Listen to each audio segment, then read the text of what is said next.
Welcome, Sharaz, to Ultimate Fight Clan. How you doing, mate? Let's give it another pay respects. Yes, mate. Love it. Yes, love it. Brilliant, mate. All right. How you doing? I'm good, you? Yeah, I'm good. Thanks very much for coming on. Brilliant. I love it.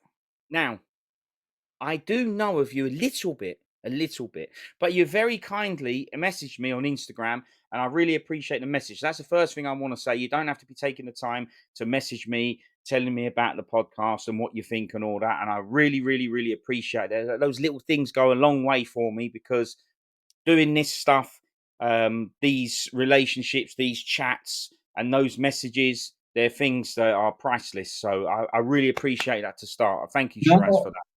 No, it's an honor. I appreciate you asking me to come on this as well. I really enjoyed your chats with Stephen, one of my mates you had on, and also the Nathan Gearing ones. That was a really insightful podcast you had. So I really enjoyed that one as well. I just thought I'll message you just to show my appreciation, because I know sometimes people will be like, who's watching my podcast, who's interested in stuff. I just like to show that appreciation because we're all in the same team. Yeah, listen, that's what it's all about. Hence why you're sitting there now, right? Because we're all part of the same team, and this is exactly what I want. So thank you again for that, and I appreciate you explaining why you did that. But it means a lot when people do these little gestures. That's that tiny little gesture or whatever. It can mean a lot to people, and it certainly meant a lot to me. So again, thanks a lot for doing that. I'm grateful that you told me what you were thinking. Yeah, well, unless it was bad stuff, then we don't need negative things. I'll take criticism, but it was nice that it was a lovely message. So yeah, nice one, Sharaz. So I know of you because of Stephen Ainge, as you say. He did mention you before. Now I'm just going to say here, we can't really talk about the jacket. Now that's the code word. I don't know if you know what I'm talking about. If you don't, yes, you do. Okay. We can only touch slightly on it, but not really, because that wouldn't be fair to Stephen, because that was the whole reason that I invited him on initially. Weren't really. I saw him at a Comic-Con and he had the jacket on, hence what drew me to him. And then we did the chats, and then he told me, I said, well, come on and chat to me about the jacket. And he came on, and of course, me being me, I went, well, I've just chatted to him and we've mentioned No Jacket. And then I had an idea for another one where he told me that Gorgeous was his favourite film, and then, or favourite Chan. And then he came on again, and I asked him on for something specific then, and I still didn't do the jacket, even though he came on with the jacket. I still didn't do the jacket. Then he proceeded to say to me, did you do all that because you think listen to that one, because you think Gorgeous is my favourite film? And I thought, well, yeah, well, I don't think it. That's what you told me. But yes, I said, yes, that's right. And he went, well, it's not Gorgeous, it's Miracle. Well, hang on a minute. Now, listen here, boy. It's on vid. Yeah. Right. Were you trying to, because you had all your collection out for Gorgeous, were you trying to, change your mind so you get all the miracle stuff out? Get all the miracles out? Yeah. Definitely not possible at that time. I'd have had to switch off and redo it all again, because all that stuff needs scanning and loading into the studio and all that. So luckily he told me that afterwards, and he went with it, and we had a great chat, as you know, about the different Gorgeous covers that I had available at that time. So yeah, so that's why I know who you are. Now, he also mentioned about coming on and doing chats about the jacket, but he also said, look, maybe I can come on with two other people, and you was one and Phil was another. And I said to him at the time, well, you can, free, no problem. Remember, that's me and free, right? And I said, that might be quite tricky though, because there's a lot of people to listen to. And if I know you, but I don't know the other two, knowing me, because I know what I'm like, I'm going to go, oh, hello, your Phil was another one. Hello, Phil. Hello, Sharaz. And start chatting to each of you. And then guess what will happen? We won't chat about the jacket, which I'm okay with. I'm sure. Yeah. I'm sure he'll be sitting there going, well, hang on a minute, this is the third time and still no jacket. So I said to him, it's better that I have people on before, get to know them, so that when they come on, it isn't me chatting to them for the first time. So, yeah. No, I totally appreciate, like I said, this is my first ever podcast. I never thought I would do stuff like this, because I'm not really on social media. I like to go on Facebook. I've got the Jackie Chan Appreciation Group. Shout out to Paul Dre. Yes, So I do brilliant. check stuff like that on there, but otherwise, I'm not really active on social media to say what I've done today, what I've done yesterday, stuff like that. I'm not into stuff like that. But yeah, but it's quite interesting watching you guys do what you're doing. And sometimes I do feel envious. I'm like, oh, like I wish I could do podcasts like that. But yeah, I think you are more like obviously you get the experience from doing it. But I think you guys are brilliant, smashing it. Oh, more brilliant chats. Thanks very much. Listen, I'm really, really grateful. I do appreciate that feedback. But listen, this is just normal blokes having chats, right? And that's why this is why it's brilliant that even though you're not a social media bloke and you don't do podcasts and this, that, and the other, well, I think none of them really do. Even Nathan, I don't remember seeing him do. He look. Don't get me wrong, right? He's different gravy. Yeah, Yeah. this guy just does loads of different things. He does talks and all sorts and theatre productions and and fights and films and everything. So obviously that guy does have the confidence, but even Mm-hmm. so, I don't know if he was doing podders chatting about Drunken Master and all that. And again, to Nathan, I'm totally grateful that he came on to talk to me about his trip to Beijing and the Jackie Chan stunt camp, because I think to myself, well, he didn't have to do that. And look how much time and detail he goes It into does. on there. He could just go, yeah, I went to that. Anything else, he don't know. He goes, as my mum says, he gets to the crux of it, and that is what I like. And I'm very grateful to him for giving all of us that time, because if anyone does listen to it, as you did, it's some interesting stuff in there, man. It's he walks you through it step by step, right? Yeah, I totally enjoy the nitty gritty stuff what he goes through because I do like behind the scenes stuff. So Mm, how is it done and etc. So yeah, I totally agree with what you just said there. And yeah, that's actually regarding the jacket.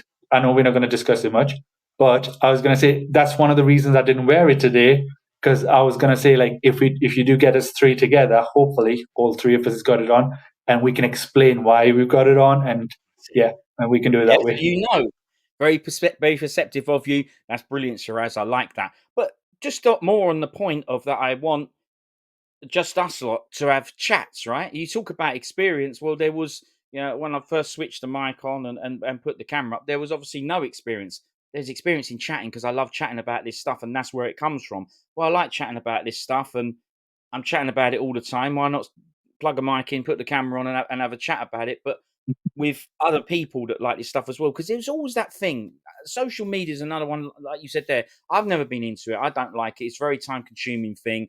There's loads of crap on there, and I've never had any interest in it. And to be fair, still don't have any interest in it. But there was always the odd time, whether it be about video games or kung fu films, where you would see something and go, "Damn, somebody else likes that as much as I do."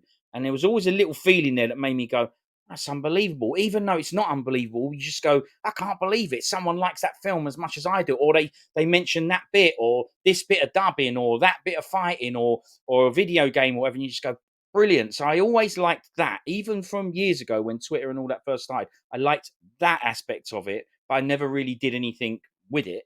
And this was never meant to be that anyway. It's turned into this. Yeah, no, that's the one good thing about technology is it does bring people together, like-minded people. Yeah, Because I was going to say that's in my neighborhood or something. Like, just imagine they're not into kung fu films or anything like that. There might be some, but obviously this is the way you interact online to like find out like-minded people. I'm assuming like 20 years ago, 30 years ago, there was pen pals and stuff when you used to do it yeah, that way. But yeah. yeah, now it's just obviously quicker, and obviously you can get involved with people and talk about interests, what you all like. Yeah, that's right, and that feeling, whatever that how to describe that feeling, I don't really know how to describe it. It's quite a nice, warm feeling where you can. It's always been the same from the whatever from the time of getting into whatever a product, like say whether it be video games or kung fu films. I've always wanted to talk about and share that experience, even with people that don't care, who I know ain't interested. You've got people like your mum. They're always interested in everything you do. Hey, listen, mum, look at this move I've just done on this game. And you think you probably, with her, I didn't think this, but most of the time you'd think she'd go, well, I can't, I've got her over the carpet. But it never, listen, I'm Sharaz, I'm not going to be able to chat about this too much because I will start to struggle. And yeah, that's becoming too regular. That so let me get my cheek on going, right? And try not to. But that lady, no matter what, would go, of course, sit down, watch whatever move it was that I did on it. Oh, wait a minute. No, let me try it again. Wait a minute. There you go. And she'd go, brilliant. Stay for as long as I needed. The same with the Kung Fu's. Come and watch this fight scene. I don't know if she was interested or not, but it don't matter. She was interested because I was showing interest. I liked it. Brilliant. Supported everything that I wanted to do. Listen, I told you, I'm not going to be able to do chats about it too much. But No, I understand. But you're right. The mums are the best when they support you, even though they might not be interested in it. But they yeah, show the interest because you're interested in it. And yeah, it's the man. same for my nana as well. And Oh, she was always watching stuff with us when especially the Jackie Chan stuff. And she was howling at some of the stuff from the 90s, which some people obviously don't appreciate. But we can get into that if you're interested. of But course. yeah, I was going to say she used to like stuff which other people might say that's not chantastic, if you want to call it that. But yeah, but I think it's different. People have different appreciation of Jackie Chan and all different things. Yeah. But yeah, Nana was one of them who was really supportive and watching films with us, doing together. Yeah, Yeah, because she wants to spend time with you guys, and that's it. It's simple as definitely. that. And they just never, I don't know, they just don't show. You know what? It's natural. For whatever reason, it's just something in them. It's natural. I never felt that it was something that was forced. As far as Yeah, I'm concerned, I was never truly stopping her from doing anything else she wanted to do because she'd rather be doing that with me, and it wouldn't matter what it was. I'd go, I'm going to go for a run. And she'd go, all right, I'll come out and I'll go on the bike with you. So unbelievable. Just whatever it is, and all those times they are cherished times, cherished memories, and yeah, man, I don't know many people that have not put a foot wrong that I've known, and that woman, not bless. one foot wrong. Unbelievable. I don't understand that. I don't even think, like I said, I don't even think she's trying. Unbelievable. But there you Yeah, go. and, Family in it. But this is why I do this stuff, because I like chatting about these things as well. I didn't realize I would, but when you said you'd come on, I loved it, because this is not about how many films you've seen or what you have seen, what you ain't seen, the actors' names. It's not. It's simply about your enjoyment, your love for it, your experiences with it. Whatever chats we have, it don't matter. There is no rules. There's no nothing. As you can see, as usual, I've got nothing here, no questions, nothing preps, this, that, and the other. It's just chats.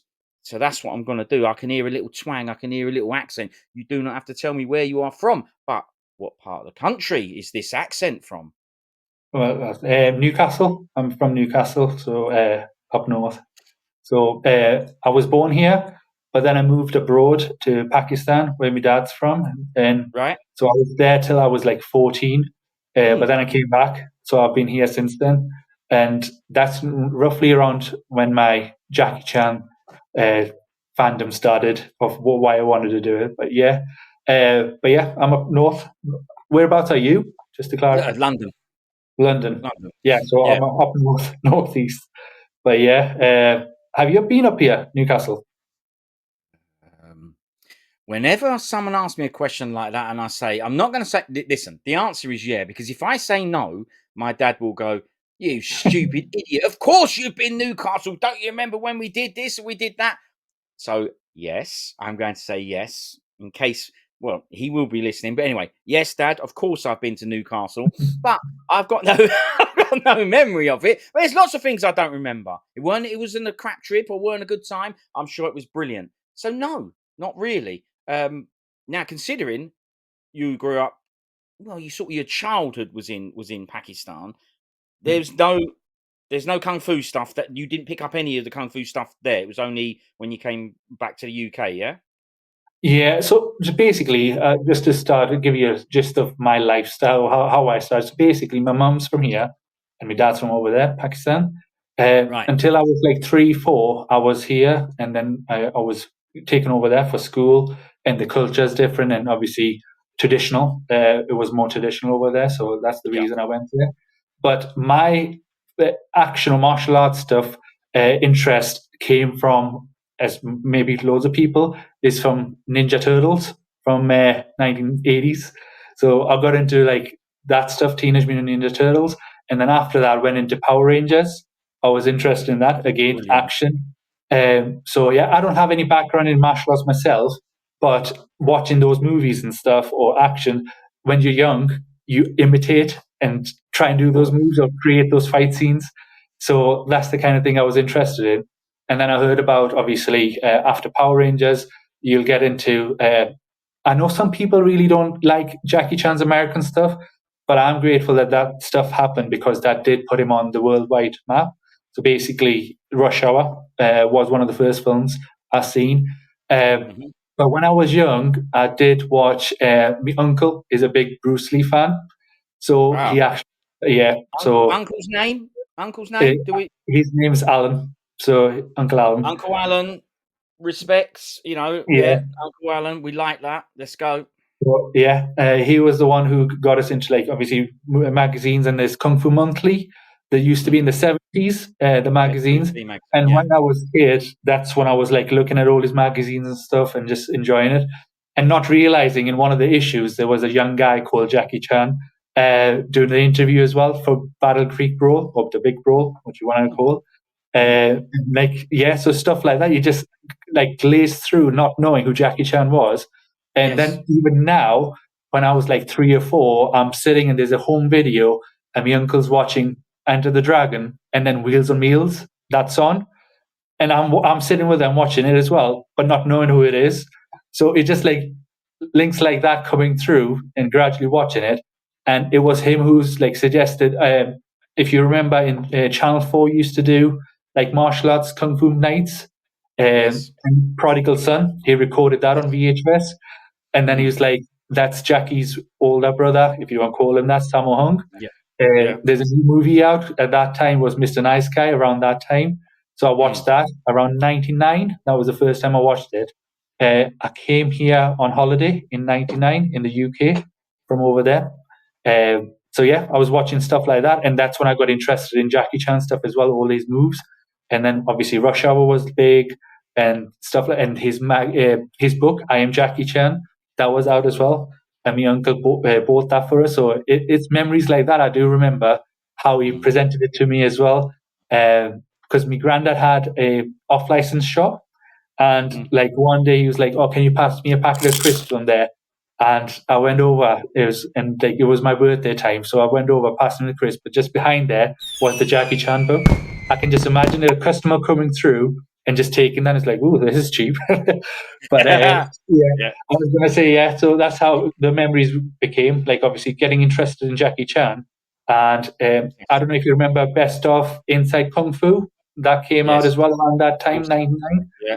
Yeah. But yeah, I Wicked was like, covers on that. I remember one where he had a sleeveless on. He was doing Phoenix like that. yeah, that's the one. Brilliant. Yeah, Yeah. that's the Yeah. one. Yeah. Yeah. The green one, yeah. So, which I thought was new pictures, but if you think about it, those pictures are from like 1980s. I'm sure it was 1987 or something, because I thought Right. that Yeah. was him then.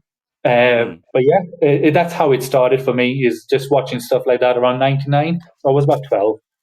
But yeah. Don't overload me too much. Don't overload me too much. Right. So this is brilliant because the connections you have are very heartfelt as well. These are memories that you'll never forget, and you're relaying them now. And look how everyone gets involved once they have an understanding of, Shiraz, he loves this stuff. The granddad with the book on the shelf. Those, they're the best things, aren't they? I mean, even how old was you? Do you remember how old you was that I time was in the shop? I was 12. Right. Look, I'm sure that you expressed your gratitude as best you could at 12 years old, but I'm also sure that you feel, differently or just as passionate about that scene and that scenario now as you did then. Mhm. And maybe you can express it more to these people now, but they have such an impact. Uncle Peter for me, and Uncle Alan for you, and your granddad. And yeah, I love these people for that, because they also don't truly know. Well, they're trying their best, but they don't truly know what these things mean. Because I mean, I don't want to guess how old you are, but you're a lot older than 12. So there's been many years in between that scene and now, and look at what you're talking about, and this is what it's all about. Yeah, so No, brilliant, definitely. and But thank you for yeah, sharing that family my stuff. I love obviously enjoyment started because of the family. That's how it obviously happens, doesn't it? For most people, I was going to say that's either friends or family who would like get you a new DVD, like VHS. It could be yeah. anything, and that's get you interested in, and then you want more and more and more. Yeah, exactly. So the Ninja Turtles, was that comics, was that cartoons, was that toys, or was it the Golden Harvest original film? It was the cartoons from 1987. I Hmm. remember because that's the year I was born, so you can work it out how old I am. But yeah, uh, I can't, but yeah, people can, but I can't. yeah. Yeah, numbers is not my thing. But anyway, Yeah, no, but like that's what got me into it. And then the Golden Harvest Turtles movie from 1990, and the yeah, second great, one. isn't it? But that's what in those days it was me nana like recording on VHS and stuff, and that's See, what got me interested. But now, if you mm, think about it, at that time I didn't know who Golden Harvest was. So, no, and that's no, when it's there's all interlinked, isn't it? How things happen, like how the movies are made. But yeah, yeah, that was an interesting one for me because by that time I did know who Golden Harvest was, and I'd already watched whatever Young Master and whatever, Dragon Lord. I'd already seen it coming up on screen, and Prodigal Son and Warriors 2 and all that. So for me to see a film like that, and I was never into Ninja Turtles. I had other stuff that I was into, but I wasn't into Ninja Turtles. So to me, I just saw a film and went, "Hang on, a film based on not Chinese stuff, Golden Harvest getting involved. All right, I'll watch it, but I'm not expecting much. But that is brilliant. That's good. That film, especially the first one. The first one is first like one, I was going to say absolutely. it was. I think well to me it's a classic, and yeah, so No, yeah, it is. It is. It's really, really good. There's that brilliant mix. You can tell that there's Hong Kong studio involved. Whether you know it or not, you can still feel the difference. So you like you said, you didn't know. I when I see Golden Harvest, I went, okay, this hopefully is good, and it was good. But if you didn't know, you'd still be going, well, I'm watching a film that's very different to other whatever Hollywood films or whatnot. So yeah, it's a good film that. And you mentioned the magazines and all that. Listen, when I was looking at the first magazines I was looking at that my dad had, so Uncle Alan, he was giving you the Bruce Lee mags and all that. Mags that my dad had, well, they were different.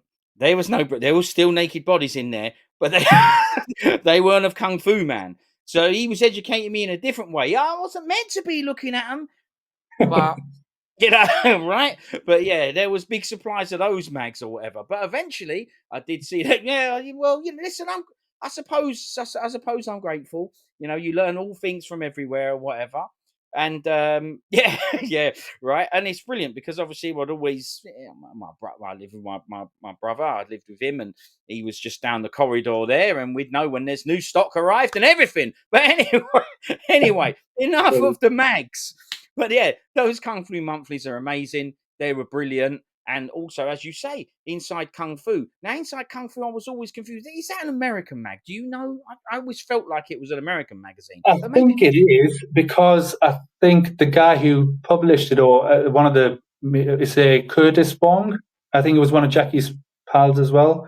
Oh, right. I think he did it in the 80s and stuff. So yeah, I was going to say I think it is American.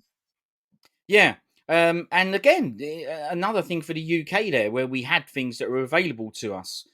Same with video games magazines. There was a lot of American publications, like Game Fan and I remember Neo Geo Freak. I used to buy from Japan Center at mad prices. But you could, I didn't know we were lucky, but you could get stuff. There was stuff that was there. So you are right about the Chan, and you're grateful of that period where he broke into the West first. Yeah, well, obviously he didn't break into the West with Battle Creek Brawl or the Protector. It was Rumbling the Bronx that really done it and allowed things like Rush Hour to come along. I should think, and Yeah. that is good because you're right. It opens up new eyes, new audiences. I never thought that those Chans would be enough. For me, they were just the progression of Chan and his career. And I was understanding of it and went, well, this is a Hollywood Chan. Okay, yeah, it's still fun. I still like it. It still has element of Chan. I also go, yeah, but he's 40 odd years old, you know. So to me, I was never like, oh, rubbish Chan, this, that, and the other Chan. They were just different Chans at different stages of his life. And if you were following his career, he was also always trying to do that and get there. Yeah. So I was happy for the bloke because it finally got there after trying and of course sticking to his brand. You know, no swearing and no you know what and all that. You know, which is why I liked the guy. This is what I loved. I He could have gone off the rails and he did a little bit with the Protector, right? He listened a little bit too much on that one. That had things in there that I wasn't happy with. You might think I am because of the upbringing on the magazines, but I didn't want to see that. I didn't want to see that in Chans. That weren't for me, right? Even though I didn't hate the film, because I still liked the film because I was a kid and went, well, it's Chan and he's cool as out in it. Wicked bomber jacket, amazing skin tight jeans. He looked amazing. Brilliant Barnet. So I still liked that. I liked Danny Aiello as well. So I still enjoyed that. Bill Superfoot Wallace and all that. I still liked it, but I knew I had quite a good idea of what I was watching. Sort of. That was quite early. So that one I was a little bit confused, as in, what's this Chan? You know, you swearing and all. I was like, no, you know. Which version did you watch the first time? Is it the American one you seen only, or was it the Jackie Chan version that you seen? Initially, it was from the video shop, and it was the full Ingers, rubbish sound effects and whatever version. You know, non Chan version. Yeah, and for many years, that was the one I've heard. You know, the box is like this box, you know, with a no top, Yeah. wicked artwork actually, loads of muscles and wicked Barnet and a police badge or something like that. Yeah, anyway, it's a good box, but yeah, that was the one I watched, and of course my eyes were opened a little bit later on when I got a bootleg of the Japanese cut, and the Japanese cut had, you know, more fights and Hong Kong sound effects, and I went, oh, so this isn't. I knew there was something not right about this film. So yeah, you. Okay. That's one of the reasons I was going to say, like, that's another little thing. When I was young in Pakistan, I bought one of those karate books, How to Do Karate. And it was on that, had the picture of the Protector one, the one with the, not knowing it was Chan at that time. Yeah, It was just, I was going to say there's a Chinese man on there who's going to yeah, teach us karate for some reason. But right. now I know that picture is from the Protector. So yeah, I knew it was a bootleg. I was going to say, I'm sure Jackie didn't, or the Americans didn't permit that picture to be on that book. Brilliant, even better. What a shame, and I'm just guessing that you don't still have that book. No, sadly not. Damn it. I was like 10, 11 year old then. So it's been Yeah. like 27 years. So yeah, I don't have that. I wish I still did, because it Mm. is something like I would appreciate it now. But yeah, at that time, I think it's just gone somewhere. Is there no chance that it's, you know, obviously you left to come to the UK. Is there no chance it's sitting somewhere in that house? Is that house still occupied by family members or not? No, we moved from there. And also there was one time there was like flooding as well, where there Ah, was a bit of damage as well. So yeah, I lost a lot of things VHS wise, some of my Jackie Chan stuff as well at that time. But right. not a good time when that happened. But yeah, No, no, of course not. Yeah, sorry to hear that, but like you say, it's all part of the growing up, experiences, and yeah, yeah. you know, it makes you who you are. So you mentioned Jackie Chan there, and you said to me, "Oh, you know, I have not seen everything, and no, I don't know nothing." And then straight away you say Battle Creek Brawl or The Big Brawl. So don't give me that. There's two titles there for the same film, and yeah, I like that. And that, what did you think of that film? Because that was another chance, another shot at the Americans. Were you seeing these films after though?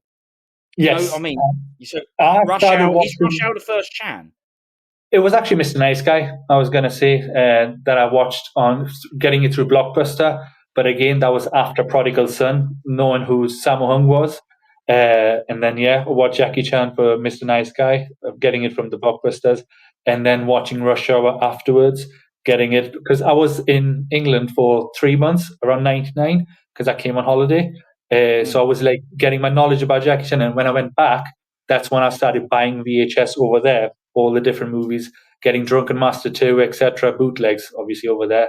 I don't think brilliant. they, I don't think they sell official stuff there, but yeah, Mm. getting stuff like that over there More is really interesting. interesting. It's more interesting. Look at that Thai VCD cover that Stephen Angels get having a go at. It's like, well, it's actually the I most would give interesting that a cover. two, by the way. I would, I would give that a two. All right. Well, it's good to know, and we could do the same vid again. 2 hours of going through covers. Yeah, but he was having a dig at it. But at the end of the day, there was things that were. It's interesting, right? But it was. So it's a shame that you don't have those bootlegs because they still had covers and stuff, right? Yeah. So Yeah. I will remember the Rush Hour one is the reddish cover where he's got a pose on, where he's like doing the pose, and then that one. I think that's an American version of the image on there, but it was like a reddish background as well on there.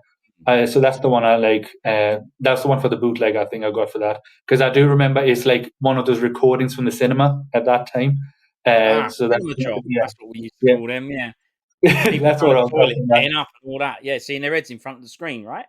Yeah, and then there was Shanghai Noon. That was the one where he's doing the yowling face with the long, like obviously his hairs, but only his face. Because I know there's the one where he's doing the pose again like that as well, where he's standing in the cowboy outfit.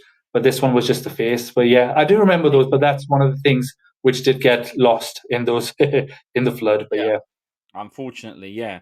So big face on a box. That sounds like every Steven Seagal cover. Gun, face, explosion, car. Brilliant. Well, at the end of the day, that's you know what you're getting. Anyway, so yeah, this is interesting though. So that means that you was watching some kung fu stuff before you got to Chan, right? Bruce, Prodigal Son. Yeah, these were pre-seeing Mr. Nice Guy. Yes, I've seen it beforehand. Like the Prodigal Son, especially, I vividly remember as well because I was like, "Who's these? Who are these guys?" Didn't know about Yun Yu, didn't know Lam Ching Ying, didn't know anything, and I was like, "This is just brilliant." It's one of my all-time favorites, and I think probably one of the reasons is because of nostalgic reasons, especially the English dub when he's like talking to his daughter, like Sammo Hung and stuff. He's like, "Daughter," he's like, "Daughter, let's go home. Daughter. Yes, Father? Daughter. Daughter, that's enough for now. Daughter! Yes, Dad? We're going home. It's just brilliant. I think, some people find it cheesy, old school English dubs, but I think it's nostalgic, and I do appreciate that time. I was going to say because I don't think you get that time back now where it's stuff like that. Because if you remember when Hong Kong Legends was doing English dubs as well, they were trying to get the same kind of English dubs, but you didn't get the essence as you would have got from the 80s ones. It's just different. Well, it's funny, right? Because you mentioned Sammo Hung's voice, particularly there in that Prodigal Son dub, and as far as I'm concerned, whoever did the dubbing for that character, it suited it perfectly, right? He's doing the face and messing about, and listen, daughter, and it's very in keeping with what he's doing, and so to me, that's a good job on that, and that's what I think those films were. Now, that particular dub, I like that dub because it has the classic dub voices that I recognize. I never liked Lam Ching Ying's voice in that because it got on my nerves because it was always high pitched. Which one's Lungi Tai? That's me, boys. Now, I accepted that he was an opera performer and I understood why he was talking like that, but it was always annoying. So I was like, unless it was those damn finger rings are really hurting me. Those damn finger rings of his are really hurting me. We always liked that. That was a good impression there. That was a really good impression. If I close my eyes and you speak there, I was like, "Ooh, I've got Lam Ching Ying here." Brilliant that to you that voice is Lam Ching Ying. He'd be going, that wasn't my voice. Brilliant. But this is important to us because that's why when we see other dubs, I don't believe there's another dub for Prodigal Son, but that's why when we see other dubs, it doesn't have the same thing. Even when I watch it. So when I rewatched that film in Cantonese later on, that was at the time when I was ready to take on original languages and stuff like that. That one I was particularly interested in because I never did like Lam Ching Ying's voice. It got on my nerves. Is the truth. Hang on, even the other one is his name Frankie Peter Chan? No, the bloke with the the one with Peter Chan. Yeah,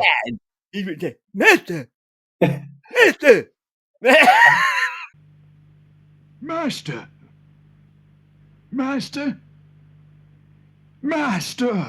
I think you did a really good job today.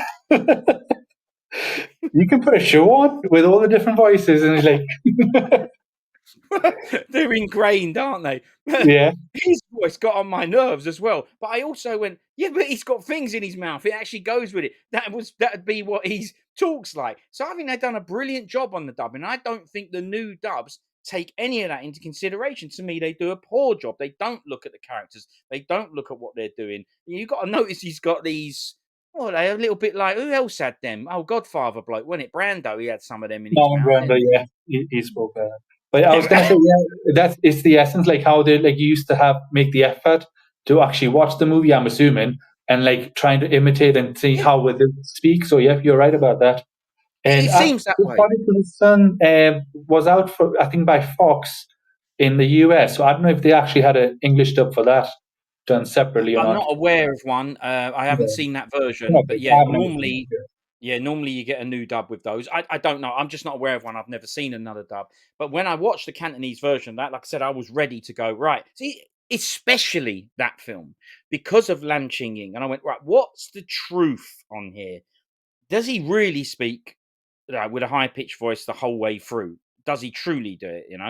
And I watched it, and in the Cantonese cut, he don't. Sometimes he speaks with a high pitched voice, and sometimes he's just got a normal voice or whatever. If he's chatting normal, he's chatting normal, and sometimes he didn't. So I went, okay.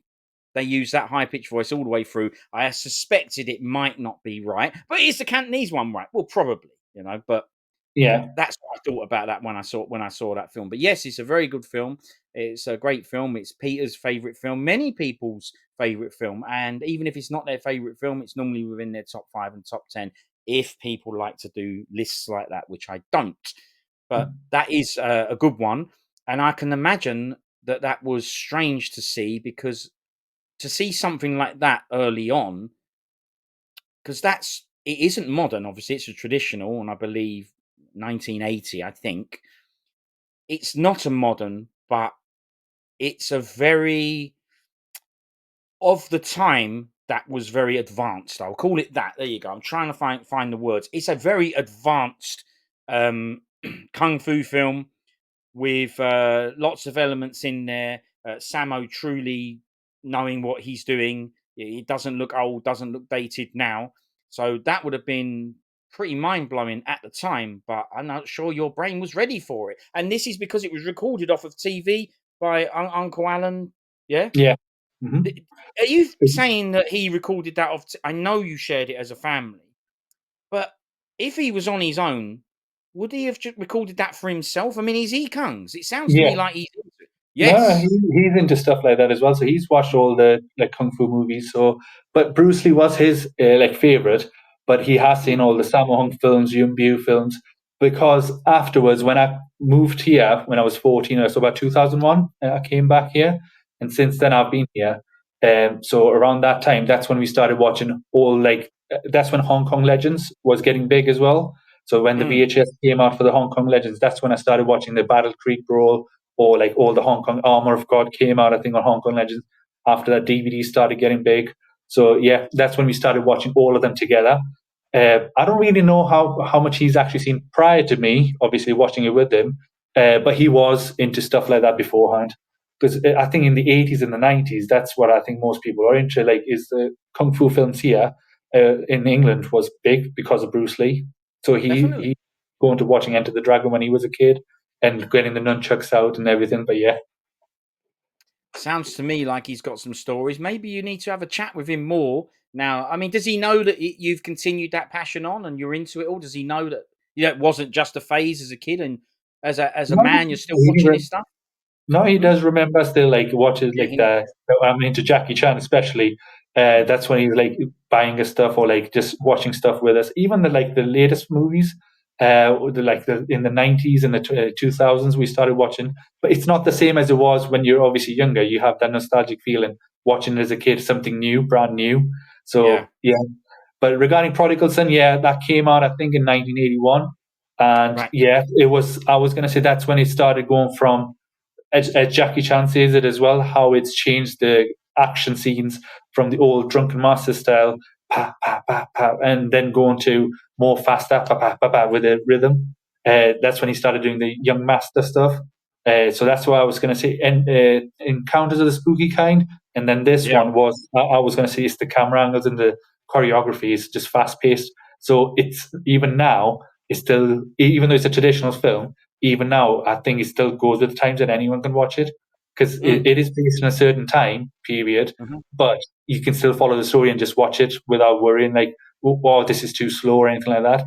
Because imagine watching one of those old Hammer horror movies from the 60s and you like, it's not scary anymore. Or like, why would people scare like Doctor Who even just say, with Daleks or something? But I was going to say, this is still with the time period, you can still watch it now. Well, I agree with that. You're right there because you could watch an old film and go, "Oh, the fights are crap in this now." It's the same with video games. You'll play an old video game and go, "Bloody hell, I can barely move this character." There's really stiff. And how did I ever get past the first level? They've actually become harder, more difficult to play. Now you go and put a real old game on, games that you used to be all right at as a kid, and now you're like, man, I did I ever get even past one stage of this game? So some stuff dates, but some stuff is like whatever, I don't know, a bottle of wine or a painting or whatever. They don't really age. If the art is good, then the art is good now. And this stuff is art, martial arts, and obviously is a piece of entertainment art as in a film. And the stuff is still very good. That is a good example of something that still stands up. It's a great film. And the dubbing is good, apart from Lam Ching Ying. As a matter of fact, Yun Bill used to get on my nerves a little bit in that as well. Lang Jan, that's his Especially character. once He became associated with that. I mean, once his arm got broke, it was a good scene when his arm got broke. Bang, smash right down on it. But after that, it was like he's trying to learn Wing Chun with one arm, and that was getting on me wick as well. It's like, for God's sake, get that rotten splint out. And oh man, anyway, I appreciate it all now. Even then, I loved it. Yeah, it's a great film. But yeah, Sammo, an interesting guy, an interesting character that was of him. The scenes of him in there, you've got the comedy, that's fine, the calligraphy and painting and all that. You've got all those comedy scenes, but once he takes over the tutelage of Yun Biu and Lam Ching Ying's, he convinces him, well, maybe you should teach him them if you think you know better. And Yun Biu's like, yeah, but he's crap. And he says to him, no, he ain't crap. He's proper good. He's just not showing you. If we can convince him to teach you, you will learn a lot, very much a different style of the Wing Chun to what I can teach you. He's very ferocious, vicious, or whatever. So it's good if you have both sides, bit of soft, bit of hard, within the same style. Brilliant the way they think of these things in these films. I didn't even think about this until I started chatting to you, but it's so brilliant that this stuff is in there. It's just, if you just watch it, it just comes and it goes. But then if you chat about it, or you watch it more than once, or you're a fan of the film, you go, there's something here. And I think they have so much to offer, even that long ago. You go, man, the minds at the time, what they tried to get, didn't have to have those essences in there. Could have had him learning Wing Chun and done, and it didn't. It had that aspect. But once he takes that and he teaches Yun Biu those scenes there, the direct, bump, bump, bump, bump, bump, bump, bump, bump, bump. So he has to attack from the side, block his opponent, circle and counterattack. The power and all that. Oh, brilliant, man. I love That's what actually Yun Biu uses at the end as well. On the stairs when he's fighting with Frankie Chan, when he does the flying spinning kick and he just pushes him down. He learned from Sammo Hung's character. So yeah. That's true. Yeah. That's a great move as well. Right, taking away the distance. There's no power there. The kick's there. You want to stand and be on the end of it, you're going to get done. If you want to get away from it, this is good, right? Getting away from it is good because you dodged it. But we're talking you're at a 50-50, right? You've dodged it, you've evaded it, you ain't got hurt, but you've given nothing back. This was brilliant. Just going underneath it and bomb. The kick's gone because you've come in. You've got to have confidence for it. But like you say, he learnt it. And that's another thing. When you see these things, you go, oh, that move that he learnt off Sammo. Yeah, brilliant. So yeah, it's great. It is really, really, really good. Was you watching Warriors 2 at the same time? Oh, sorry. Continue. No, I was just going to say, you're going to make me want to go watch it again. I'm going to go watch it now. Prodigal Son, watch it again. Yeah. Yeah, that's real good. Yeah, we have a refresher. Have another watch of it. Yeah, why not? Listen, it's brilliant, right? So it's the best. Was you watching Warriors 2 at the same time, around the same time, or did you see that later? I've seen that later on. That was with Hong Kong Legends. I was going to say that's when I watched that one. because I thought it was like, because the same character, Lung Jan, was played by Beardy in that one. And I was going to say, but I think of it as a sequel to Prodigal Son. So that's the way I think of it. Anyway. Even though it was made beforehand, I think that was made in 1978. But yeah, like, it was really good. And I was thinking of it as a sequel to, obviously, Prodigal Son. But then afterwards, Yun Bu did make a few more movies with the same character as well in the TV series. He's done that in the 2000s as well. So they were interesting as well. Again, the Wing Chun series, that was like a sequel to Prodigal Son. That's the way I look at it. But yeah. Nice. Yeah. Yeah, Rodney will be pleased to hear that. He's a big TV guy. He'll love it that you've brought up TV series. So, yeah, shout out to Rodney. Brilliant bloke. Love that guy. Yes, mate. He's wicked. So, there you go. Look, you moved on there. So, we've done traditionals. I'd say it's quite interesting that you was watching these traditional Kungs before you watched the modern Chans. So, the first Chan, just to clarify, Mr. Nice Guy. You're sure that's the first Jackie Chan you watched? And at that point, you'd seen Prodigal Son, so you knew. I say you knew Sammo Hung was. You'd seen him before. He's only a little cameo in that on the bicycle. Is that right? Yes. He's not in it. You might not have even noticed him. You're only young. No, I didn't. My uncle did. And he's like, oh, that's the guy from Prodigal Son. I was like, yeah, you're right. He is. Because obviously he looks different in Prodigal Son to what he looks like in. So, yeah. That's how I got I was like, well, that's kind of good little Easter egg, just say, because he's playing just a character. Yeah, so it was funny. But at that time, I wasn't really aware, they went to the same Peking Opera School and stuff like that. So it's really interesting afterwards when you're like, this is the reason he was in it or he's directed it. I didn't have anything like that in my mind at that time. No, I mean, what a brilliant one by Uncle Alan, just being able to go, just, that's that Prodigal Son bloke who's just ridden past on that bike and all that. Well, it's brilliant source of information to have. So he was definitely had an impact on you watching this stuff because he's very, very much involved in it. Yeah. So, now after that, do you think you became sort of like mostly Chan was the sort of the driving force for? I was going to say, like the late 90s, for me anyways, especially when I went back to Pakistan as well, it was much easier to get Chan stuff, right? Because of obviously the American fame he's had, and obviously he was on interviews, and Star TV was a big channel over there as well, where you can watch movies. So Armor of God and stuff was always on there as well in the mornings. But yeah, so stuff like that is because of that I started watching Chan. And then afterwards, obviously, when I watched Wheels and Meals and Dragons Forever or stuff like that. Then I was interested in Sammo Hung and then Yun Bu as well. So that's how he's started trickling down to say, oh, who else I can watch from this movie? And watching My Lucky Stars. And then you're like, oh, I want to watch that series and start getting into Lucky Star Go Places. All right, Lucky Star Go Places, that's Aces Go Places. I'm interested in watching that now. So it just trickles down and just want to watch all the different types of films. Yeah, that's good though, because that's the way that it expands the knowledge. You are absolutely right. Chan is the thing because of the exposure. It's what you get. It's what you get to see. It's what was marketed. It was put in your face. Bruce Lee, but there's only a limited amount. That's why there's also all the clones of Bruce Lees and the Dragon Lees and all that, which I love that stuff as well, and I still do. So I loved all of that stuff. I saw that, and it didn't matter that it was non-real Bruce. I realized pretty early on it weren't the real Bruce, but these were just brilliant films in their own right. But yeah, Chan was very big, very famous, and the companies knew that. So they were the things that were available to us. We did start to get other things, as you say, Sammo and this, that, and the other, but that's when you have to take it on your own self to start seeking these things out. And I found that exciting. You? Yeah, I liked those times. I thought it was exciting.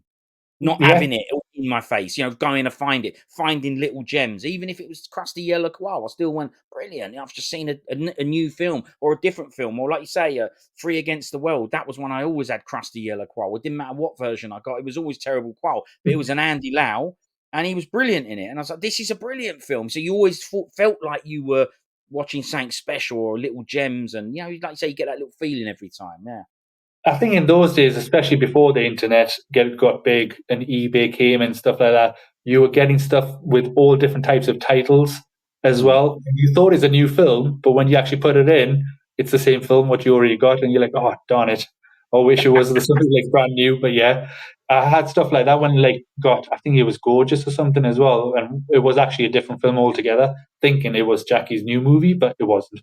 I think in those days, in Pakistan especially, like I said, these bootlegs they just try and sell. I remember once when I was asleep or something, and like I knew my dad was out, and he came back because he knew I was becoming a Jackie Chan fan, and apparently like over there they were selling like DVD, like VHS outside. Like one of those dodgy guys just selling off, would you like a bootleg? And my dad was like, "Have you got any Jackie Chan films?" And he's like, yeah, this one. And he gave it to me dad. My dad didn't have a clue what it was. So he just brought it home and I was like, Mm. "Oh, there's a Jackie Chan film for you, new one."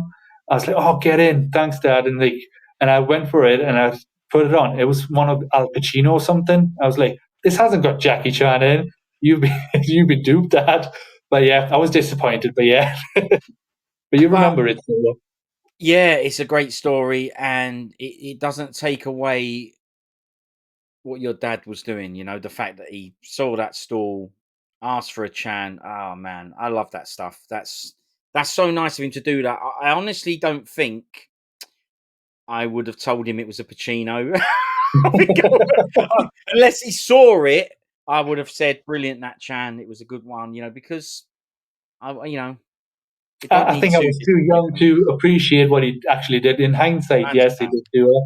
But at that time, I was annoyed. I was like, "Oh, it's not the film I Of wanted." But yeah, course, you're a kid, yeah. yeah, Yeah. Do you ever revisit these things and go back and say, "Listen, the time I told you that was a Pacino, I'm sorry about that. I should have been more grateful." yeah. No, I don't think that came up yet. But you're making Well, us it think could, about it, so I'm couldn't going it? to bring it up. I bet he Yeah. doesn't even remember. Right. Well, see, this is the thing. I don't know if he does or don't, but I think even if he don't, he would like you bringing that up. And let's face it, it is a cherished memory. It's something that you spoke about. You know that it happened. And as far as I'm concerned, yeah, you're right. He'll probably go, "Oh, really? I don't remember that. Big deal." But he's older. He'll be way more mushy and emotional as well. My guess is he'll like you bringing up that story because he knows what it meant to you, and he knew what it meant to you then because Yeah, the stall was there and he asked for a Chan then. So yeah, I love it. I love those stories. Absolutely brilliant, mate. Again, thank you for sharing that because you don't have to be sharing those family ones, but I love it. That's what it's all about, the real raw stuff. So yeah, fantastic. So you had a real supportive family with these kung fu films, didn't you? Eh? Yeah. yeah, definitely. Even thinking about it now, I think, yeah, sometimes you do take it for granted, like how you get into stuff and you just Yeah. are in and out. But when you're actually thinking about it in hindsight, you're like, "Oh, yes, my family actually was supportive in stuff like this." Because when you think about it, like, "Oh, they don't really understand why I'm watching stuff like this. What's it with this action sequences? It's like dancing or it's not realistic or whatever it is." Yeah. But when you think Yeah. about it, they do support you and they actually get you into it. So, yeah.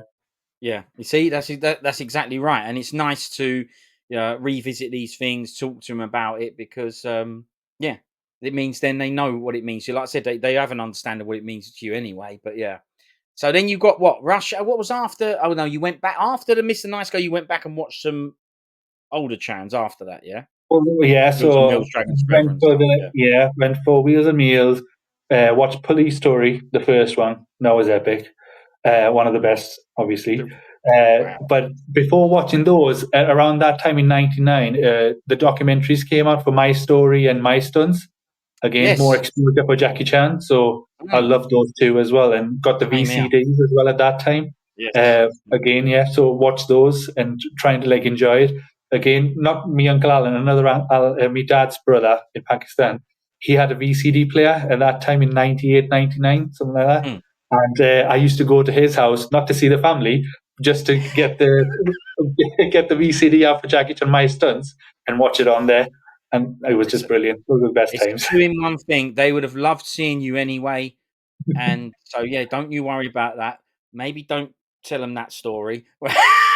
Yeah. I only went round there because you had a VCD player. But even so, you would have gone round there. You would have chatted to him. You would have had grub and had laughs with him anyway. And they would have loved having you there, I'm sure. But yeah, I Mm. really liked that My Story, My Stunts stuff. This No. real big insight, weren't it? You know, he's on the sets and he's showing them falling on the boxes and we do sword stuff and this stuff, and then we do hand-to-hand stuff, and then it goes all the way to the bit at the end where Brad Allen's demonstrating how the fight scene works, and this is too far, this is too close, this is right. What a brilliant thing that My Story, My Stunts is. Isn't it great? No, these days on YouTube, etc., you can watch loads of people doing insights into like how this was created, etc. I think at that time that was one of the first ones to do like insight, like thoroughly showing you how things are done or why he would not choose a certain angle or a certain like fight scene when he's doing some action. Even the powder where he uses to hit on the face, Yeah. just little things like that. Or when he says, "When I've got the gun in my hand." He shoots a few times first, so he doesn't blink when he's shooting. So it's little things like that, little tidbits. Like I love it. Like it's just the way it was. Great. It's if anyone ain't seen that, we both of us highly recommend it. It's a you know. Sometimes I don't like that stuff behind the scenes because I don't want to know about the pullbacks on the wires. I don't really want to know about the powder and stuff like that. But I was too into it. To me, it was just him really giving. I felt him giving back. This is I remember him saying in it, "This is the Jackie Chan style." I mean, no one can do the Jackie Chan style like Jackie Chan, but he created the Jackie Chan style. And obviously, people after that would try and emulate in this. But the fact that he was there, teaching people through some documentary thing of this is how some of my tricks of the trade, I thought was very, very humble of the bloke, especially at that time. We ain't talking about now. It was a long time ago. And the fact that he was giving these secrets away, brilliant bloke. Especially, I think it must have taken him a while to think about doing that, though, because I'm sure in the 80s he was really hush hush. He didn't want to share anything about how he was doing the content. So, because at that time people were trying to imitate him, or like, so that's why he started naming stuff just Project A and Police Story because he didn't want to share anything. And you can sometimes see as well, like how if there's a behind the scenes camera, the stuntmen try and like hide it or like move it away or something to say you're not supposed to record us. I think he did that for. I think it was a City Hunter behind the scenes. I think on one of the scenes he was trying to choreograph, and I think they tried to like cut him off to say like you can't record in here.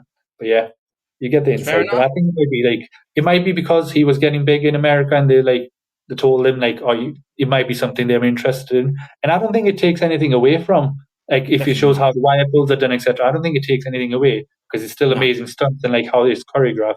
It's just amazing to see how it was done, especially when he shows the police story, how the two guys jump out of the bus and like what happened there and stuff. But yeah, it's really interesting. I would highly recommend anyone to watch that if they haven't seen it.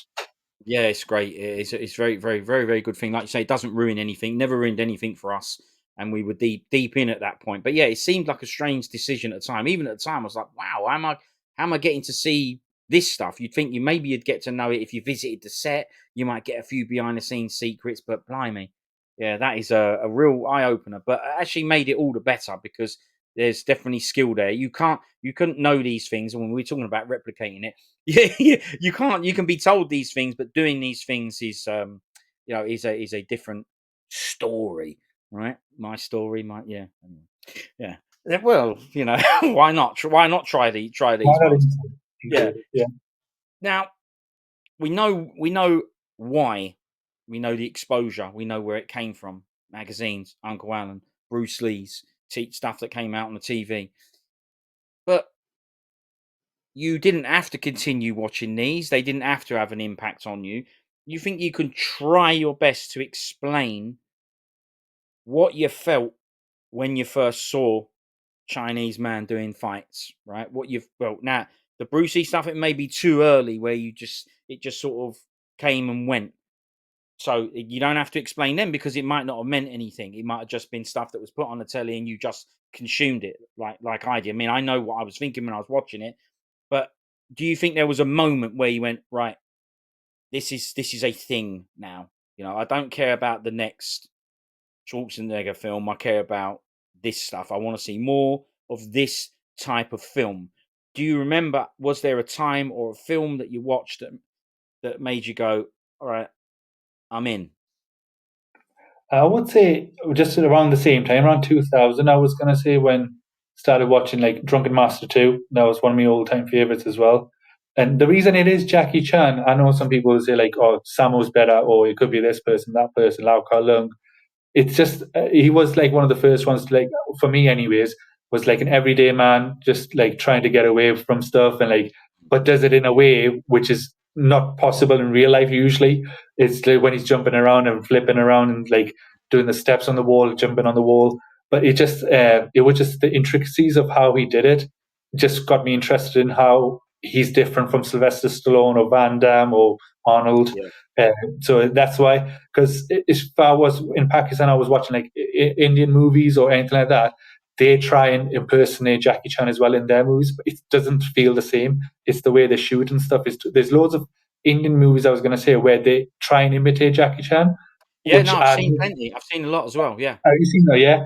I was going to say that if you watch that and you can see it's not got the same image, like when they try and imitate, it's not the same rhythm, because obviously they're not trained the same way as Jackie Chan. But even if they get a stuntman to do it, I was going to say it's still something about Jackie Chan, the way he shoots and stuff. I was always like interested in that, and I always wanted to like bat for him when I was like, someone would say, "Oh, Samo's better" and stuff. I was like, "Yes, he's good, but Jackie's better in this way because he makes it a comedy and like he's like more logical in the way like he wants to do stuff. For example, Police Story, etc." It's just I think Samo is good as well. But I still think it's maybe nostalgic reasons. But Jackie's always been number one for me. Well, you're not the only one. It's done it to.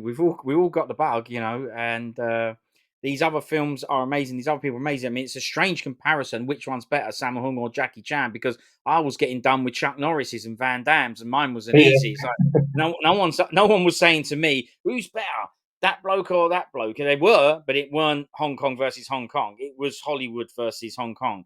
And there was no comparison. So the fact that you're having to compare Samo, they're different and equally brilliant, I would say.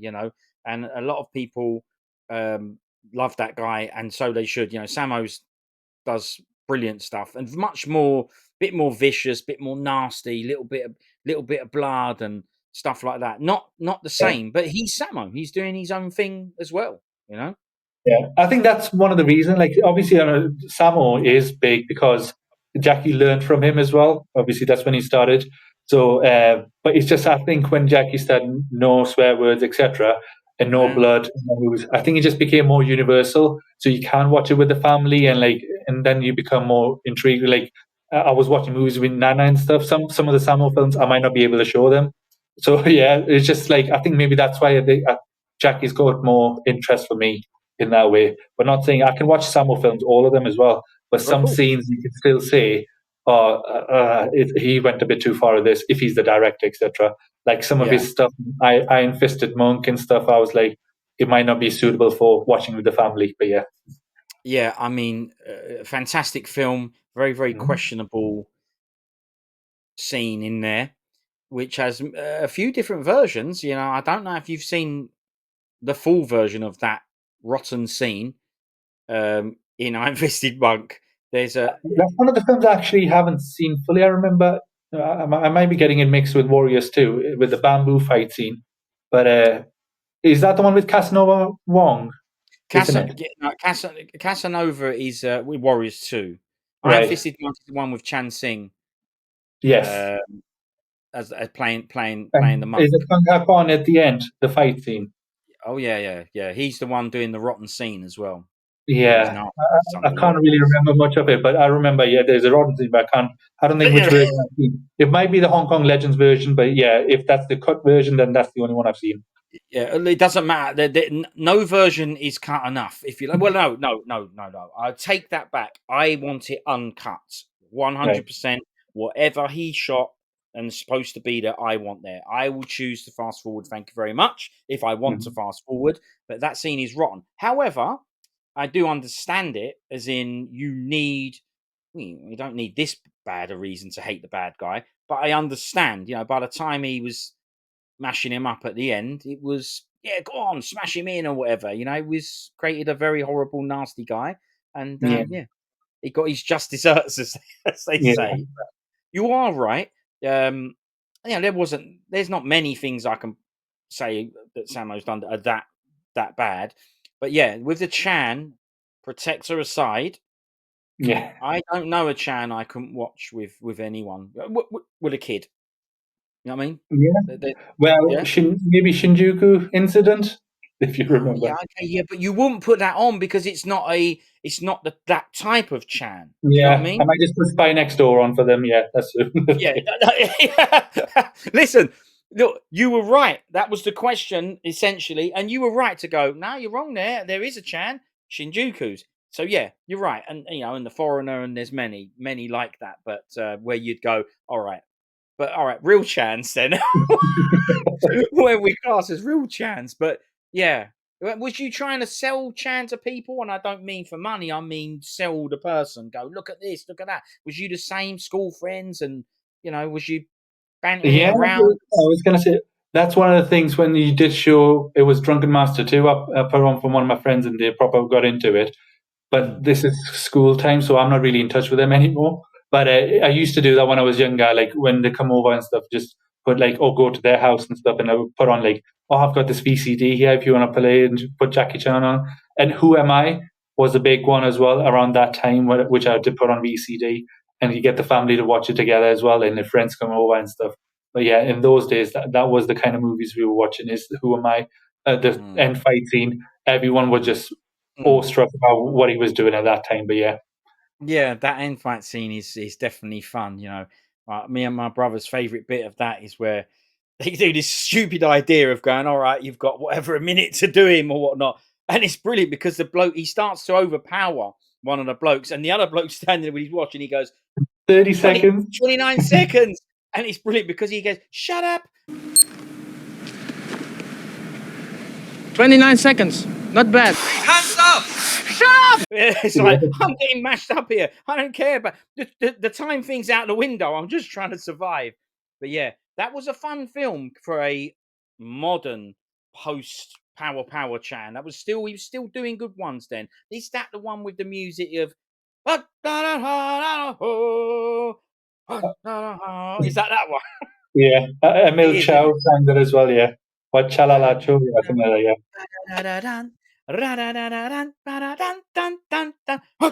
Yeah, brilliant. Yeah, Exactly. yeah. I liked that film a lot. Even though it was, I could tell it was different. Oh, Who Am I? Oh, yeah. I like the I don't know where he's from. He probably won't be a Hollywood bloke, but I like the sort of the bad guy, the old bloke in that. He's the one where he takes Chan in the office at the beginning and he's trying to find out what his memory is like. Yeah. What he remembers. And I love that bit because he says to him, the test. I love the test. I love this scene, right? The test, he says to him, 5, 2, 3. 5, 2, 3. Huh? Mean anything to you? What? And when he says that, we always said, that's not acting from Chan. It's real. He actually doesn't know the truth. I'm telling you now, watch that bit. I'm telling you now, that bit with Chan when he reacts to that, because 5, 2, 3, and Chan does this. What? What? Like that. Mean anything to you? And I'm telling you now, we always watched that and went, I don't think he's acting. He really don't know what 5, 2, 3. He's forgotten. It's like, is it in the script now or what? Because it's brilliant acting or not. We don't believe that's acting. Mean anything to you? Is that, what? Yeah, it's wicked. Yeah, great. Yeah, I like that guy. He's fantastic. Whoever that bloke is, I have looked it up before, but I never retain information unless I learned it about 1,000 years ago. That stuff I can retain. Now I can't remember. But I think his first. Brilliant. It was a Ron, not Ron Smernberg, but he's. I think he's. He's the shut up. Shut up. Yeah. 29 seconds. Shut up. Yeah. Brilliant. Yeah. I don't know who that bloke is, but he's wicked. Yeah. So I always liked that film. That was always a really enjoyable, fun film. That one. Yeah, I like that. Who Am I? Yeah, good one. That one where he does the tapping on the legs and the leg kick battle. Bum bum bum bum bum bum. Yeah. I think that was one of his not comeback film, but I think people were saying there was not a big action scene after Drunken Master 2 because he had an injury in Rumble in the Bronx and then Thunderbolt and then First Strike. There's not a big action scene at the end. Even Mr. Nice Guy. because he hurt his neck in the stunt as well. I didn't know So they've about done the a big next action one. Yeah. scene, and this is when Who Am I came after that, and like he's like, I'll do like a 10-20 minute action scene at the end just to like prove that I can still do stuff. Well, look, now you've said that, that actually does make sense to me, because I do remember particularly out of that era saying, oh, that was a good one. You know, even though it had because these had a less of a Hong Kong feel, a more of a European, a Hollywood feel, speaking English and stuff. They weren't like true Hong Kong chants to me, that era. But that one, obviously I knew about some of those injuries, but yeah, I didn't really know that there was a conscious thing to go, right, I ain't done any long fight scenes for a while. And it worked, because, yeah, I loved it. It's obviously what I wanted. And it was a good film. But it ain't Drunken 2, is it? You what? It ain't Drunken 2. But it ain't Drunken 2. You had a VCD of that? Is that the version you were watching, you said? Yes, the VCD for Who Am I in and Drunken 2, it was the same. But the VCD for Who Am I was actually a really good print, rather than one of those VCDs where the camera's shaking camera work and it's in the It was cinema normal, somewhere. yeah. Yeah, It was good. it was as good as Qual as VCD is, because of the VCD was very low resolution. Yes. Qual anyway, weren't it? But yeah, It this feel was like when they normal. used to do over 2 discs as well, disc 1 and disc 2, when you used to Yeah, put that in. yeah. Interesting VCDs. You know, they have dual audio tracks as well, Cantonese, Mandarin, and whatever. So yeah, they are interesting, because I remember when I first put a VCD in, I was like, wait, they're speaking Mandarin. No, hang on, they're speaking Cantonese. No, they're speaking Mandarin. No, they're speaking both. You know, and you have to put the left or the right on to get the version that you want. But yeah, it makes the whole thing interesting. Yeah. So Drunken 2, eh? Well, I'm looking at the time, and maybe I shouldn't get into Drunken 2, because we could, if you're saying that's one. Let's ask this question: do you have a favorite Chan? Depends on the time, I was going to say. I think different times might prefer different ones. But What, the time of day? In the yeah, morning, I like this time of Chan. the day. Like, After I lunch, I think watch this Chan, and in the evening, I can stream this Chan. the way I would put it is, if Blue? instead of choosing, the way I'll say it is, rather than saying it's a favorite one, is I might have a collection of movies. So if I had to show someone, oh, you need to get into Chan, I would do it that way, and not say this is the best one. I'll just say these are the films, and you'll get a taste of it, and then you can make your mind up which one is the best one. But yeah, but for me, I was going to say what I've got repeat value for, like which I can watch again and again after a Yeah. few years, is probably Drunken Master 2, Police Story. I was going to say New Police Story as well. I was I like like a that. few years, I was actually into it, like where I was watching it constantly as well, because Right. that was like a comeback film for Hong Kong when he came back in 2003-4, because of all the American movies he was making. So that was like, it was good as well. There was a good action scene at the end. But yeah, if One you with all say the like, Lego and all that flying around. yeah, that's the one at the end. Yeah, Yeah, but it was Big like Say. 50, Okay. yeah. But I always appreciate, like, I normally don't say, oh, like he used to be better before, etc. I always think of it as based on his age, what's he doing, and Right. how good he is. That's the way I Yeah. look at it. Some people say, oh, he's past it, etc. But the way I look at it, he's just 49 years. How many 50-year-olds can do stuff like that? And you can compare it to Van Damme, all the American ones. Hong Kong's different because there's a few people like Yun Wai and stuff who are in the 70s now, and they're still doing like flips and stuff. But yeah, Keeps up. Yeah. yeah, I think it's from the same category, those people. So that's the different thing. But yeah, I was going to say, when you think about it, there's not people like that who's doing it just for fun now, because he doesn't need to do stuff like this now. But Right. yeah, Yeah. so I always compare, like, oh, he's 46 here, he's 47 here, whatever, and then compare it like based on what he's doing at that time. I was like, because if you think about it, when these films came out new at that time, 20 years ago, people were saying, oh, he's past it and stuff. But if they watch it now, it must be it look brand like they're like, oh, Chan was the best here, like in that decade, if you go by that. But yeah, I go with the times. But to answer your question, what's my favorite? But I was going to say there's a list, but it just goes with what kind of interest. Is it like a dark, serious movie I want to watch, or is it like a Of comedy I course. want to watch, or is it a Yeah. traditional movie I want to watch? So there's a few different ones for different seasons. Well, look, I like that, because you answered it with other thought-provoking questions, and I love the take on. Well, I have a favorite Chan if I want to try and get someone into Chan, and it might not even work. They might go, "No, you should have shown me that instead. I've watched them all now. You chose the wrong one." But I love the thought process of going, "Well, really, this one will do it." But I'm gonna make it a little bit more so you can't sit on the fence, right?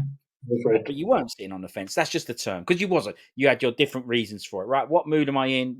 That's why the guy's brilliant. What mood am I in? Do I want traditional? Do I want modern? Do I want? I mean, they're all pretty. Well, not all of them are light-hearted, right? Some of the low-way ones, the early ones, Shinjuku's. There's another one you mentioned. Not all light-hearted, but do I want to watch a Hollywood Chan? Do I want to watch old Chan? Do I want to watch young Chan? There's loads of. That's why he's so brilliant, because he's done so much, right? So that's the best thing about him. But I'm going to do the classic. I'm going to do the Desert Island. One VCD player. one Chan. You do have an electric source. You can do it on the island, right? But that's it. It can't do nothing else. It can't be cooking you anything. You've got not even just one Chan. Just literally, there is no other films. You can't be, putting the odd Eastwood on. There's none of that. One Chan. You've got to take it with you. And part of this question is, you can't go, I watched that yesterday. I can't be bothered to watch it again. No. Think about this one now, because you have to watch it at least once a day, every day. Yeah, you have to. How long am I stuck on there for? Oh, no, for good. That's it. You're done. That's it.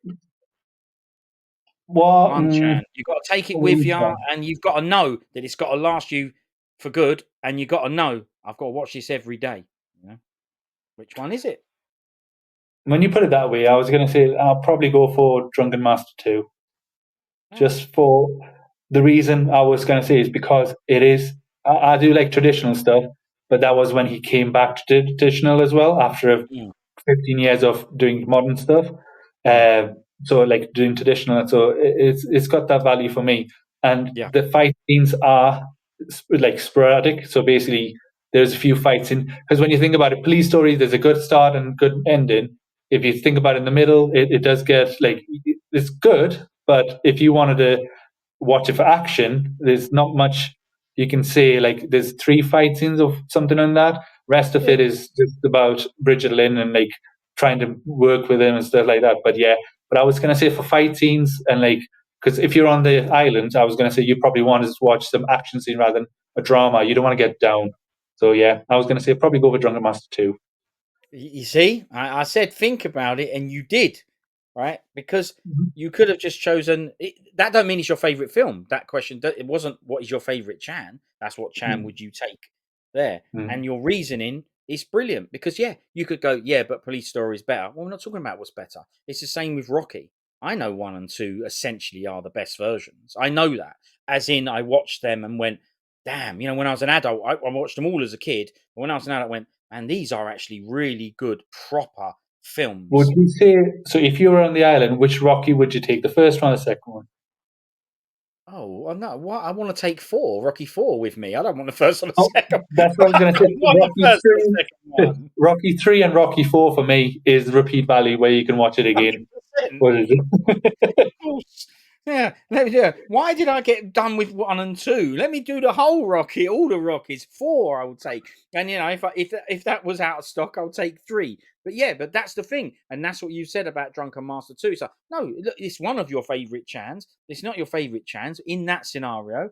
You're absolutely right about Police Story. Listen, it's one of the best. It's absolutely amazing when the action is there. It's brilliant, but even that bit in the middle, where he goes over the fence. Let's do the legs, right?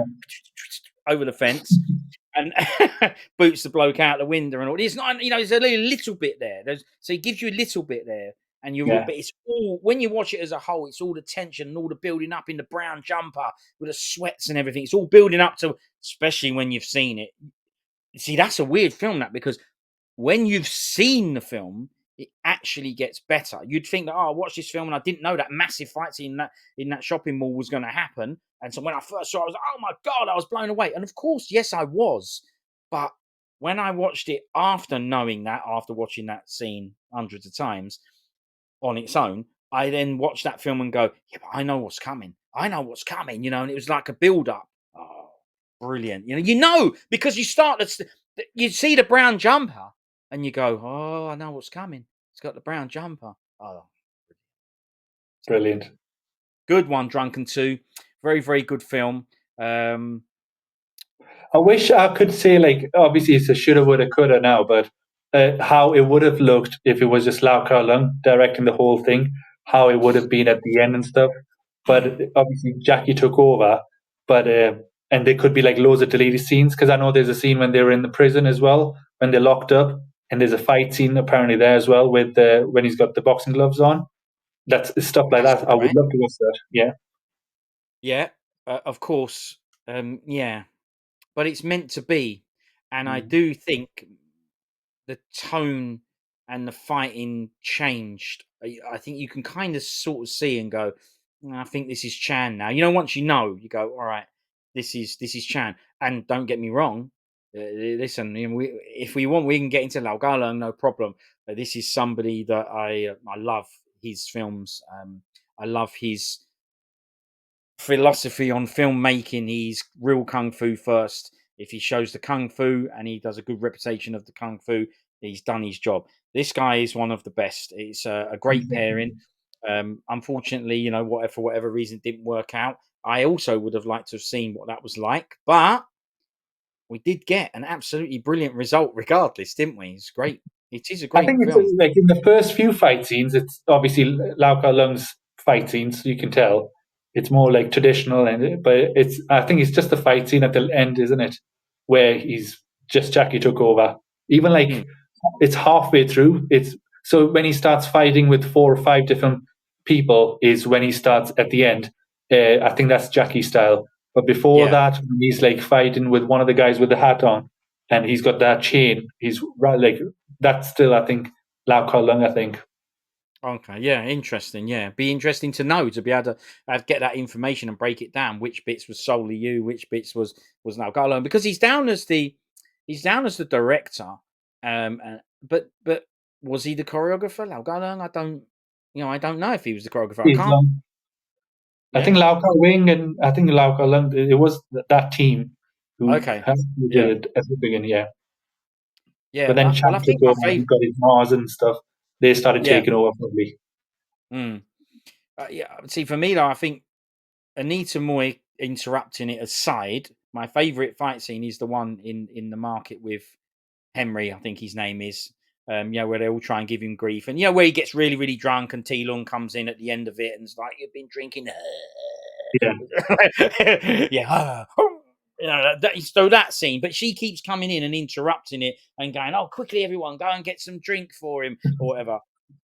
There are parts of that though when it backs off from that and she's giving him all the wine and there's a bit of music that comes in, not the doom, doom, doom, doom, dun, dun, dun, dun, ba, ba, ba, ba. You have that. This is why this guy's amazing, right? You have that phase of the fight. Ba, ba, ba, ba, bum, bum, bum, bum, psh, bit of smile, ba, da, da. You have that, but then you have the true drunk bit and the music again. It changes again and ba, bam, bam, and it becomes more dramatic. Ba, bam, bam, and that's when he's really hurting the guys. It's like, well, he's drunk, so drunk that the control has gone. It's bash, bash, bash, So yeah, it's got phases that that scene. Again, that's what I'm saying. It's the intricate choreography, and so it's not just about him doing a fight scene and learning different moves or showing different moves. It's how he shows it as well. With, like you mentioned, the music, it gets you involved, and then the different kinds of edits and angles. Like when he gets drunk and he does the move with like it goes from a close up to like the full body and stuff. It just shows different angles. It's just like the way they shoot that. That's what's memorable to me.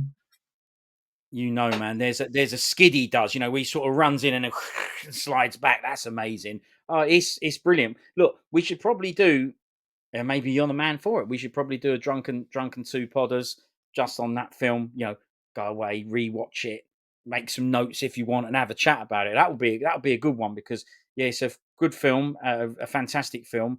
And I don't mind rewatching that. That's for sure. Yeah, but it's great soundtrack because a lot of the time with music in kung fu films or in any films, sometimes the music can ruin it. There's a lot of times these new films come out with fights, and I go, it's quite a good fight, this, but what's he got this music for? Not that. The music's fantastic in that. Yeah, very, very good. Yeah. So you wouldn't mind doing that, would you? Coming back and doing Drunken 2 chats? If you would have me, I'll come back. Of course. Yeah, 100%. So shall we wrap it up there then? We'll leave it there. Thanks for doing that. I appreciate it. I always love learning how these things come about.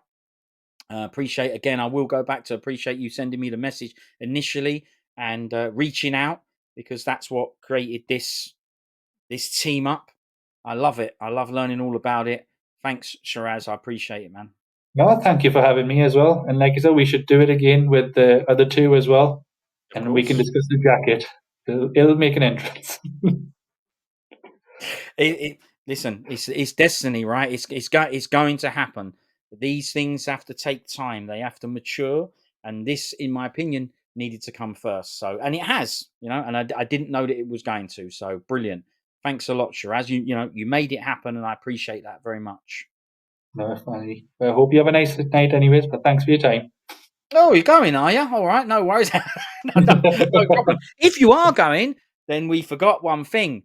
Sharaz, thank you very much for your time. Thank you for coming on.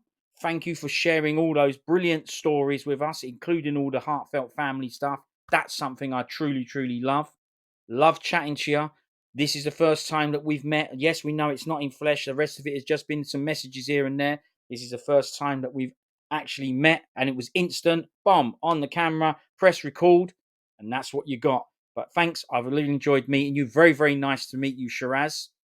And thank you very much for coming on. And this is the bit that, right, if you're going to go, then you can. Thank you for having me. Respects, mate. Look, thanks a lot. Like I say, really, really lovely to meet you. And thank you for doing this. I'll see you later, man. All right, take care, mate. See you later. Ciao, mate. He's got the disc!